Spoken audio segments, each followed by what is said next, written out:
Can Jeep Gladiator's wheel? Well, we're about to find out. We're taking our Jeep Gladiator build out to Katemcy Rocks today, do a little shakedown run. We got the Spicer UD60 front and rear axles, Redneck Ram hydraulic steering assist, our aluminum tie rod.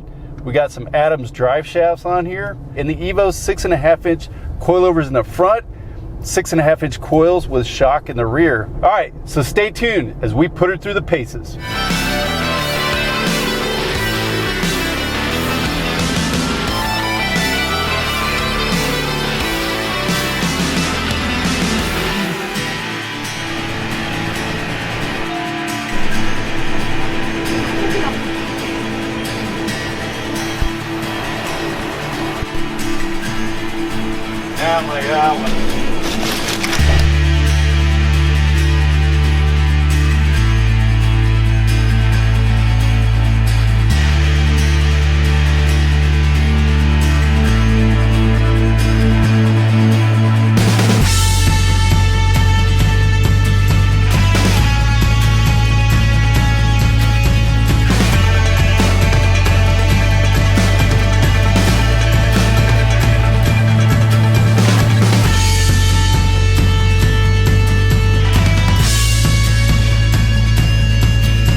Appreciate everybody coming out. We appreciate the full-size invasion guys coming out to join us too. It's good to see a lot of friends that I haven't gotten to wheel with in a long time come out. So thank you all.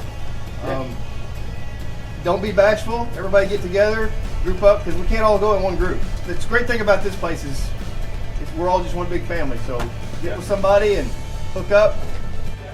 We'll let these guys get out of here, and then we're gonna probably ease out after the big crowd disperses, and then find something to test the truck out.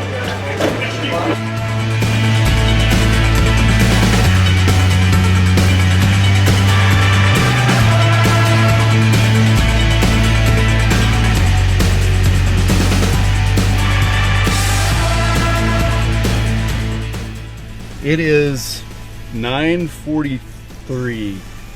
We're gonna air down the tires on the Jeep. Why? Why? Because it gives us more traction off-road if we take from 28 psi down to about 12 psi. So airing down gives us a lot more traction off-road. It makes the tire more flexible, able to wrap around the rocks to give us a bigger footprint. So that's my plan right now.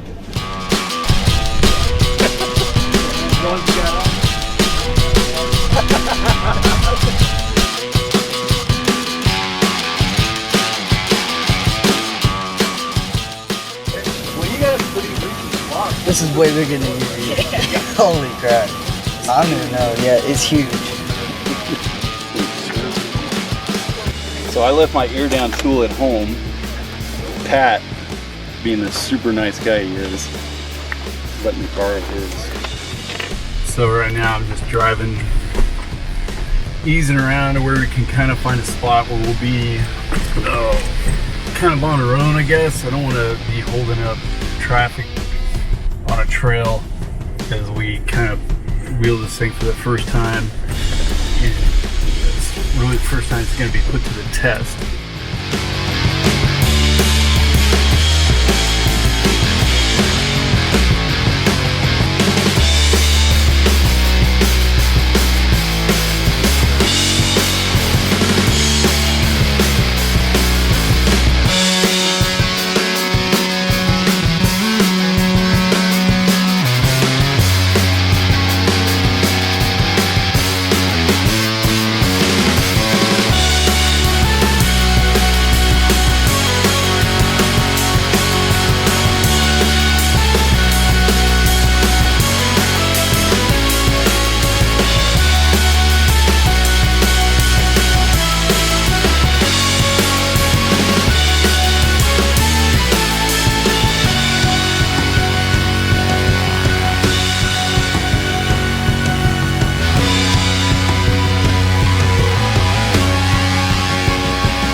Okay, so today we're out here at Katemcy Rocks, formerly known as K2, in Mason, Texas. We're here today because it's the 20th anniversary of West Texas Off-Road in San Angelo, Texas. Matt Hodges, he put on a big party out here. He's opened it up for all his past, present, and future customers. So a lot of us came out today. We wanted to bring out the Gladiator and test it out, see how good the setup is so far. And I gotta say, it's pretty awesome, pretty amazing. We're gonna run some obstacles like school bus. Let's see how it does over there. And I'm anxious to see what happens. I don't know that it's actually gonna make it up and over, but I'm for sure gonna give it a shot. Wheelers that come out here, you gotta be kind of mindful of where you're putting the vehicle, your placement, pick your lines carefully. The rock is very forgiving, but when you pick your lines right, I mean, you can just go right over stuff like it's cool.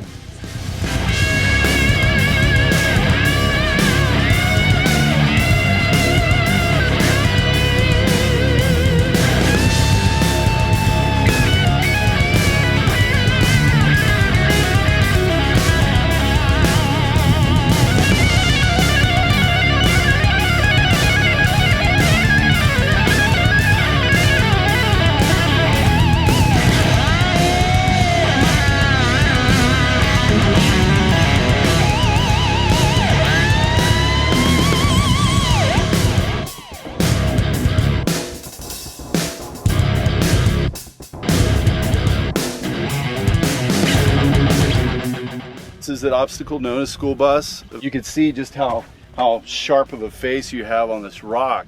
There's no way you're gonna do this in just any Jeep.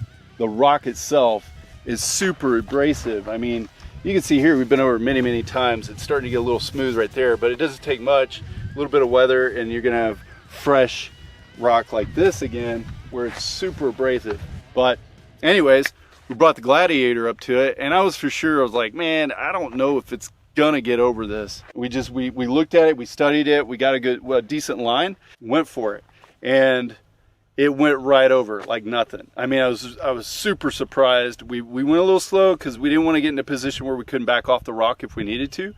We broke over, faster than what I was thinking was, and the next thing I know, the back tire's up here, and we're driving right over this rock. If you look over here on the dirt, this is where we drug the rear bumper. Getting up the rock, it wasn't a big deal. Coming down the rock, I didn't scrape anything at all. So this whole myth about the Gladiator not being a wheel, total bogus, man. We just busted that for sure. And I don't know what the playground is back there. Is that like Finley's playground? So yeah, I think it's something like that. That'd be a good one to go to. Yeah. Let's go try that.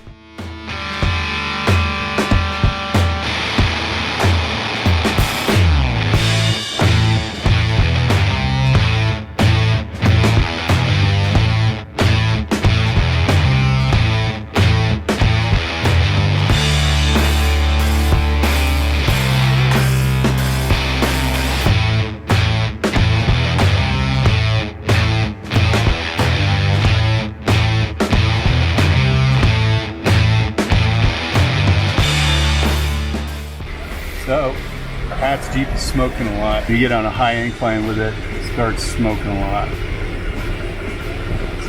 burning a lot of oil off.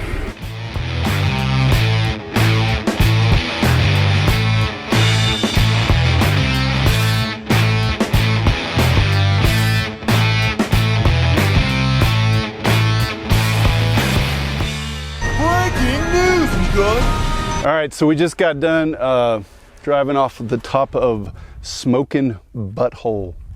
Yeah, it's the name of the trail.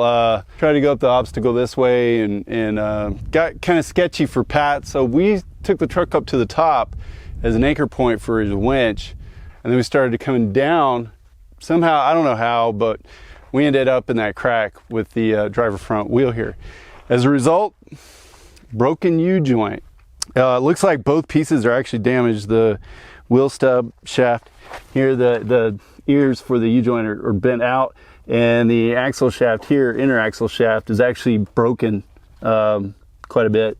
So we'll see what Spicer says about the warranty on these axles.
Alright, well, since Gladiator broke,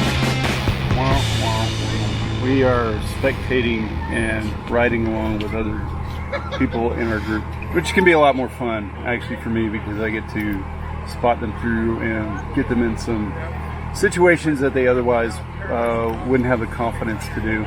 These guys are coming down this trail right now. Eat, grit, and die. Yeah. Once they get off this trail, we're gonna go hunt down another trail that will be somewhat difficult.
Down.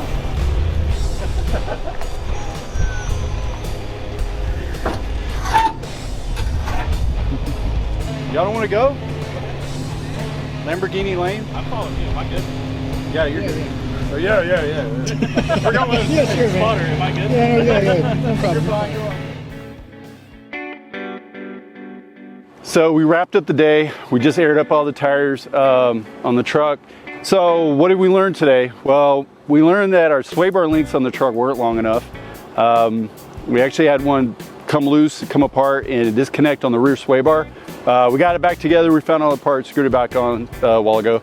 Also, unfortunately, we broke a U-joint on the front axle shaft where the inner axle shaft connects to the stub shaft. That U-joint right there broke. Crazy, because that's a 1550 U-joint. That's a massive U-joint. I hear a lot of questions about, hey, should I run a 1310 drive shaft as a kind of a fusible link so I don't tear anything else up in the axle? Well, we just busted that myth, because that's a 1350 drive shaft connected to that front axle, and it held up fine. It actually, that 1550 U-joint, which is massive, broke instead. But anyways, no big deal. We unlocked the hubs, we winched out, got out of that hole that we were in, got back off the trail, and drove it back to base camp here, parked it, and we went out with the other guys in the group, wheeled around. We had a lot of fun spotting them through some very technical stuff that they had never wheeled before, kind of testing their limits, getting them out of their comfort zone, and showing them what their Jeeps could do. So all in all, it was a really good day. You know, we broke something, but that's just part of it. You know, we go back and we fix it, and we live to wheel another day. So right now we're gonna head back. We're gonna convoy back to New Braunfels with the rest of the gang. Probably stop in Fredericksburg, get something to eat, drink, and then head on back to the house. Stay tuned.